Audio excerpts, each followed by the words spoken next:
আর হাম কি করো? আসো আসো আসো আসো আসো। আসো। হ্যাঁ আসো।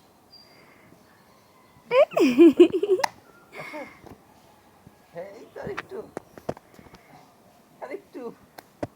এই আসতেছে না, ভয় পায় ভয় পায়। আর ভয় পাওয়া যাবে না তো বাবা, হাত সরাও। হ্যাঁ একটু অমরম বলছি একটু ধীরে রাখবে।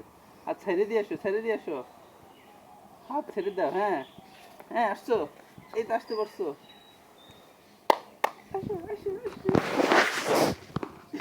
বসে পড়ে। বসে তো থাকতে পারে ওইটা ছাড়া। আরে আসো মিয়া, এতটুকু ভয় পেলে হয়? এই তো টিকরি একটু ধরছে, এখন চলে আসো, এখন চলে আসো।